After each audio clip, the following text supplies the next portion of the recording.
50 नंतरचं जीवन. माझ्या बंधू भगिनींनो, अजूनही उशीर झालेला नाही. तुमचं वय 50, 60, 70, 80 किंवा 90 कितीही असो, अजूनही उशीर झालेला नाही. तुम्हाला कधी कधी असं वाटतं का, आता काय उरलं आहे, आता काही नवीन सुरू करण्यासाठी उशीर झालाय? जर असं वाटत असेल तर हा व्हिडिओ तुमच्यासाठीच आहे, कारण आज तुमचं आयुष्य बदलणार आहे. व्हिडिओ शेवटपर्यंत ऐका.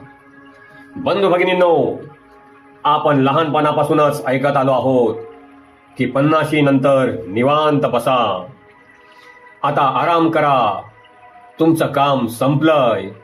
पण खरंच का जीवन 50 नंतर संपतं का, की तिथूनच सुरू होतं? विचार करा. तुमच्याकडे अनुभव आहे, तुमच्याकडे ज्ञान आहे, तुमच्याकडे जीवनाचं शहाणपण आहे, जे तरुणांकडे नाही.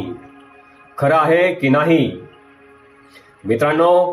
50 नंतर तुम्ही कमकुवत नाहीत, तुम्ही सर्वात शक्तिशाली आहात. मित्रांनो, शरीर वयस्क होतं, पण मन कधी म्हातारे होत नाही.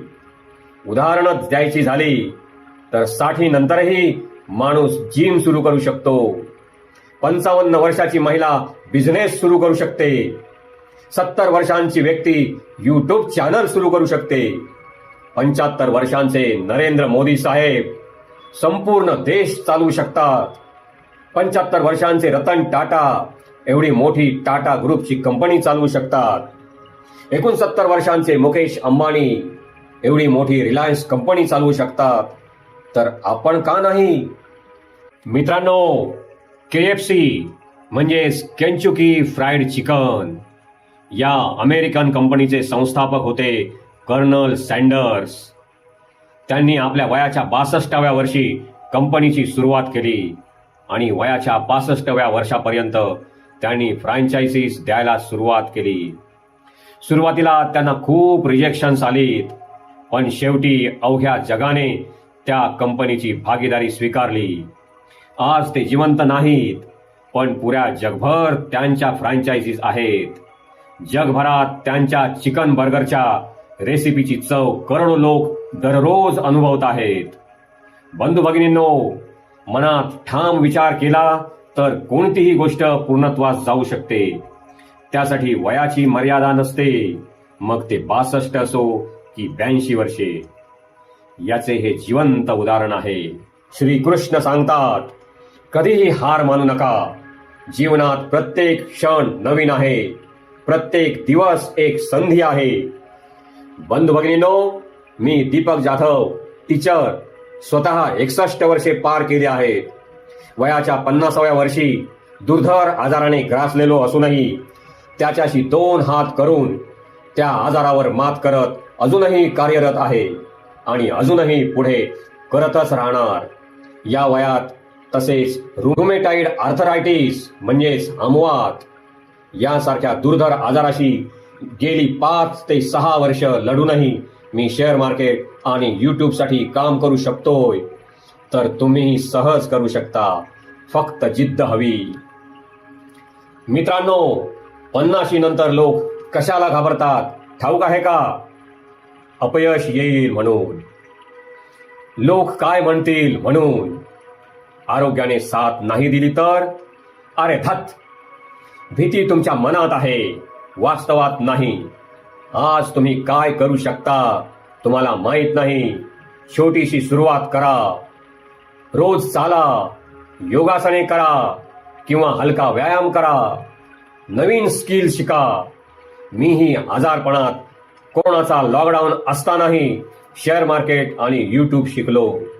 तुम्हीही घर बसल्या शिकू शकता. शिकण्यासाठी वयाची मर्यादा नसते, खंबीर मनाची गरज असते आणि ते तुमच्याकडे आहे. बस त्याला फक्त खंबीर बनवा. यूट्यूब किंवा एखादा आवडीचा बिझनेस सुरू करा. तुमची मुलं, नातवंड मदतीला आहेतच.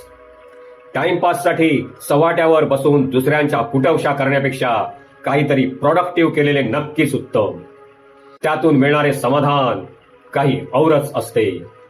शिवाय इतरांचे आपल्याबद्दलच्या अभिमानाचे बोल ते म्हणजे आपल्यासाठी बोनसच. मित्रांनो, मोठं काहीतरी करण्यासाठी वय लागत नाही, फक्त निर्णय लागतो आणि जिद्द लागते. फक्त स्वतःवर विश्वास ठेवा. तुम्ही आयुष्यात खूप काही केलं आहे. संघर्ष केला, नोकरी केली, धंदे केले असतील, घर सांभाळलं, कुटुंब उभं केलं, मुलांची शिक्षणं केलीत, त्यांच्यावर उत्तम संस्कार केलेत आणि देशाचे उत्तम नागरिक घडवलेत. खूप काही केलंय. मग आता का नाही? का म्हातारे झालात? अरे हट. स्वतःशी म्हणा की बुडा होगा तेरा बाप. बंधू भगिनींनो, म्हातारं शरीर होतं, मन नाही. आणि मन जर खंबीर असेल तर शरीरही तरुणच राहतं. म्हणून मित्रांनो, मन खंबीर करा. जे तुम्हाला आवडतं ते करा. लिहिणं आवडत असेल तर तुमचे अनुभव लिहा, पुढच्या पिढीला उपयोगी पडतील. गायला आवडत असेल तर गा. काही करावंसं वाटत असेल तर करा.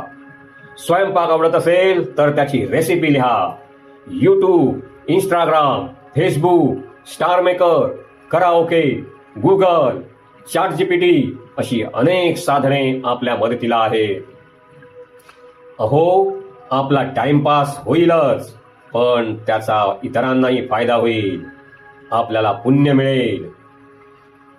बंधू भगिनींनो, 50 नंतर कधी कधी एकटेपणा येतो, रिकामेपणा वाटतो. पण लक्षात ठेवा, तुम्ही अजून संपलेले नाहीत. तुमचे कार्य अजून बाकी आहे.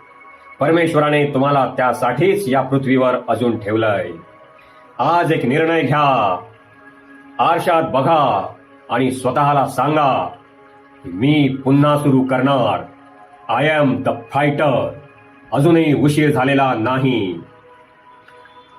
बंधू भगिनींनो, हा व्हिडिओ नेहमी ऐका. तुमच्यात नक्कीच जिद्द निर्माण होईल. तसेच मित्रांनो, तुमच्या मित्र मैत्रिणींना हा व्हिडिओ शेअर करा. त्यांचेही येणारे दिवस सुखात आनंदात जाऊ द्या.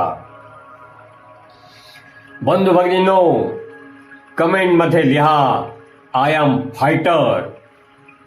व्हिडिओला लाईक, शेअर, कमेंट करा आणि सबस्क्राईब केले नसेल तर आत्ताच करा. बंधू भगिनींनो, वयाच्या 50 नंतर आरोग्य, ऊर्जा आणि मानसिक शक्ती कशी टिकवावी यावर हा व्हिडिओ आहे. सोप्या सवयींनी तुम्ही तुमचं जीवन निरोगी आणि आनंदी बनवू शकता. श्रीकृष्ण यांच्या संतुलनाच्या बोधावर आधारित हा व्हिडिओ आहे. बंधू भगिनींनो, वयाच्या 50 नंतर सर्वात मोठा प्रश्न काय असतो? आरोग्य कसं टिकवायचं, ऊर्जा कशी वाढवायची, आणि कधी कधी असं वाटतं आता शरीर साथ देत नाही, काय करावं? बंधू भगिनींनो, तेच आपण या व्हिडिओ शिकणार आहोत. तुमचं शरीर अजूनही तुमच्यासोबत आहे, फक्त त्याला योग्य मार्ग दाखवायचा आहे. शरीराचा खरा अर्थ, आपण आयुष्यभर शरीराचा वापर करतो, पण त्याची काळजी नीट घेतो का? मुळीच नाही. जवानीत चुकीचा आहार, कमी हालचाल, जास्त ताण, आणि मग 50 नंतर शरीर सांगायला लागतं, आता माझ्याकडे लक्ष द्या रे. बंधू भगिनींनो, शरीर तुमचा शत्रू नाही, तर तो तुमचा सर्वात मोठा साथीदार आहे. श्रीकृष्ण सांगतात, अति काहीच चांगलं नाही, संतुलन महत्वाचं आहे. म्हणून खूप खाणं नको, खूप उपाशी राहणं नको, खूप झोप नको, खूप काम नको. सर्व काही प्रमाणात असावं. Balance is equal to health. मित्रांनो, 50 नंतर माणसाची ऊर्जा कमी कमी होऊ लागते. म्हणून हे घ्या ऊर्जा वाढवण्याचे गोल्डन रूल्स. 1. योग्य आहार. मित्रांनो, हलकं पचायला सोपं असतं, म्हणून हलकं आणि पचायला सोपं असंच अन्न खा.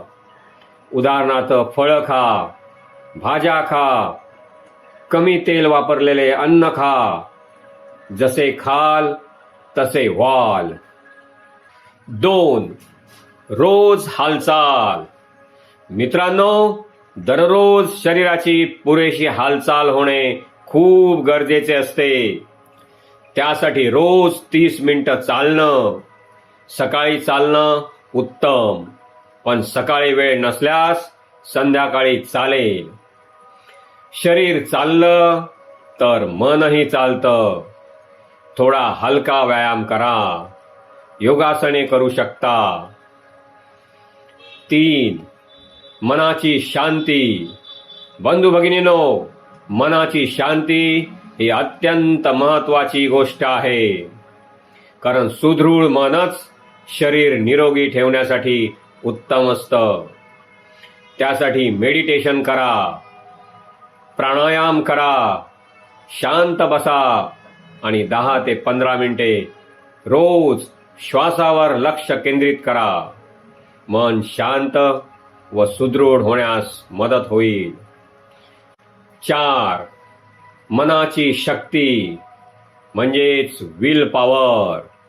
खरं सांगायचं तर तुमचं शरीर तुमच्या मनानुसार चालतं.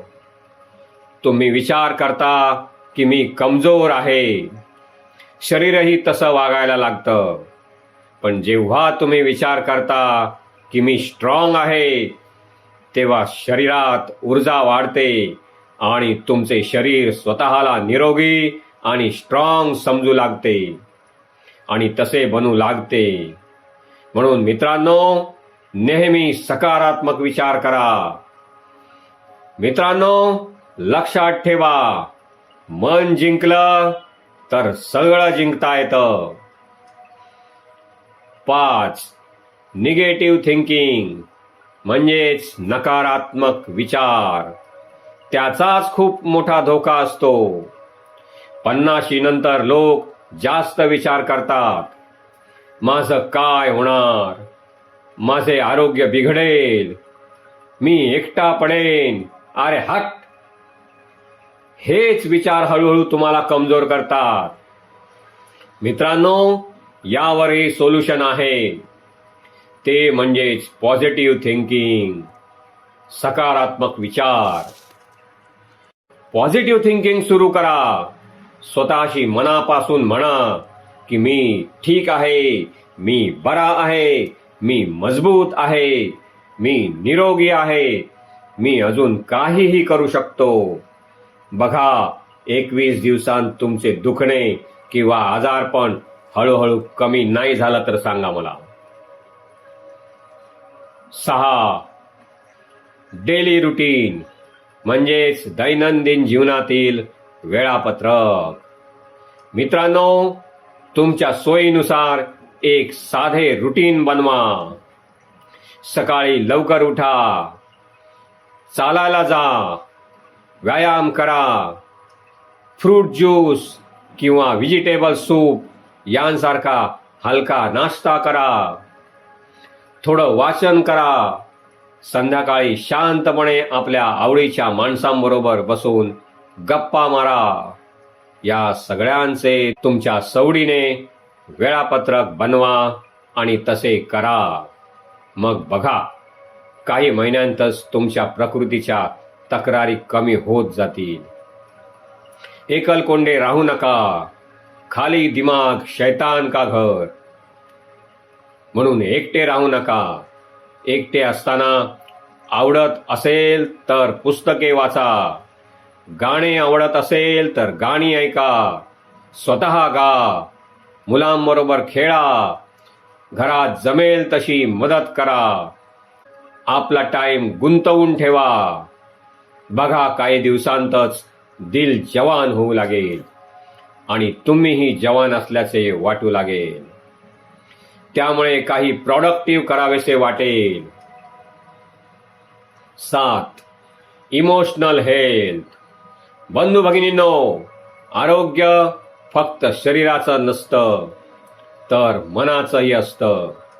Sound mind is equal to sound body. मन सुदृढ असेल तर शरीरही सुदृढ राहते. मित्रांनो, हे सारे मी अनुभवाने सांगतोय.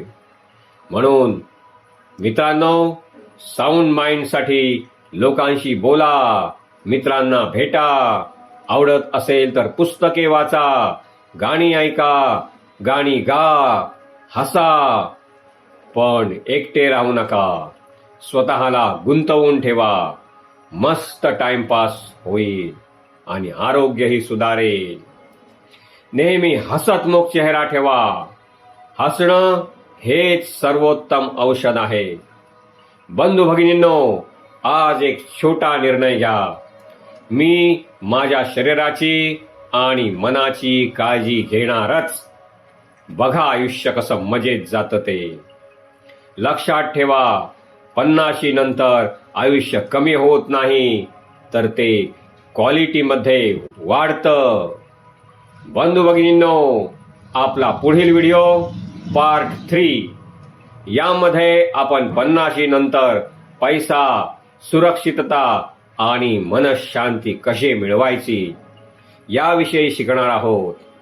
त्यामधून तुम्हाला खूप चांगली माहिती मिळणार आहे.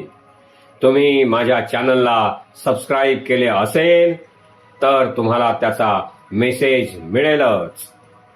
तोपर्यंत टाटा, बाय बाय. बंधू भगिनींनो, खूप मेहनतीने तुमच्यासाठी हा व्हिडिओ बनवला आहे. व्हिडिओला लाईक करा, गरजूंना शेअर करा आणि कमेंटमध्ये तुमच्या प्रिय देवाचे नाव लिहा. चॅनलला सबस्क्राईब केले नसेल तर आताच करा, कारण माझ्या पुढील व्हिडिओचा मेसेज तुम्हाला वेळेवर मिळेल. धन्यवाद.